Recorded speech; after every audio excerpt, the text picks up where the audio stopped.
अक्सर आपके मन में एक विचार आता होगा कि आखिर वो कौन सी चीज है जो आपके जीवन के साथ साथ मृत्यु के बाद भी आपके काम आता है। तो आइए आज मैं आपको इसी रहस्य से परिचय कराऊंगा। इसके लिए हम एक कहानी का सहारा लेते हैं और आप इसे अंतिम तक सुने, आपको यह बड़ा ही रोचक लगेगा। एक राज्य में 4 दोस्त रहा करते थे। उसमें एक दोस्त के ऊपर चोरी का इल्जाम लग जाता है।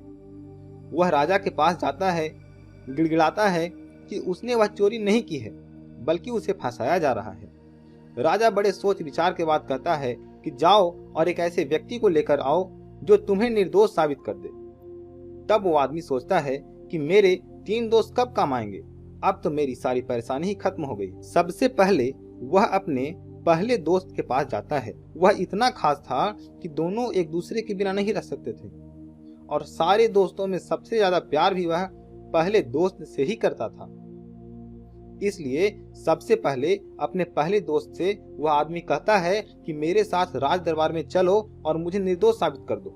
इस पर पहला दोस्त कहता है कि माफ करो, मुझे इस झमेले में नहीं पड़ना, मैं तुम्हारे साथ एक कदम भी नहीं चल सकता।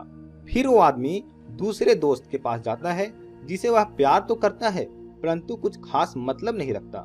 वह आदमी अपने दूसरे दोस्त से भी वही बातें कहता है जो पहले दोस्त से कहा था।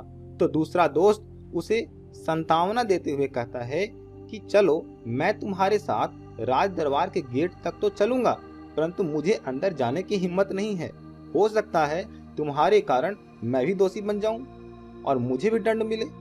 फिर अंतिम में थक हार कर वह आदमी अपने तीसरे दोस्त के पास जाता है जिससे वह न तो प्रेम करता था और न ही उसका कभी ध्यान रखता था। वह तो नाम मात्र का ही दोस्त था। तीसरे दोस्त से भी वह अपने निर्दोष साबित करवाने की बात कहता है तो तीसरा दोस्त तुरंत राजी हो जाता है। वह राज दरबार में जाता है, उसके निर्दोष होने का तर्क देता है और अंततः उसे निर्दोष साबित कर देता है। इस कहानी की भांति हर इंसान के जीवन में भी 3 दोस्त होते हैं। सबसे पहला भौतिकवादी वस्तुएं जैसे धन, दौलत, मकान, गाड़ी। परंतु जब इंसान की मृत्यु हो जाती है या बुरा वक्त आता है तो यह पहला दोस्त जिससे इंसान सबसे ज्यादा प्यार करता है, उसके बिना रह नहीं सकता, वो एक कदम भी इंसान का साथ नहीं देता, बल्कि वह धरा का धरा रह जाता है।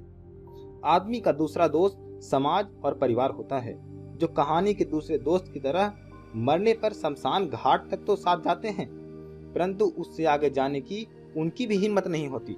इंसान का तीसरा दोस्त उसके अपने कर्म होते हैं, जिससे वो कहानी के तीसरे दोस्त की तरह ही प्यार नहीं करता, उसका ज्यादा ख्याल भी नहीं रखता, परंतु तीसरा दोस्त कर्म उसके जीवन में भी और उसके मृत्यु के बाद भी उसका हमेशा साथ देता है। इसलिए हर इंसान को अपने कर्म को सुधारना चाहिए, क्योंकि यही कर्म उसके जीवन को सार्थक बनाता है। तो कैसी लगी आपको ये जानकारी? अगर अच्छा लगा हो तो लाइक करें, शेयर करें और सब्सक्राइब करें, ताकि इसी तरह की वीडियो आपको लगातार मिलती रहे। Thank you.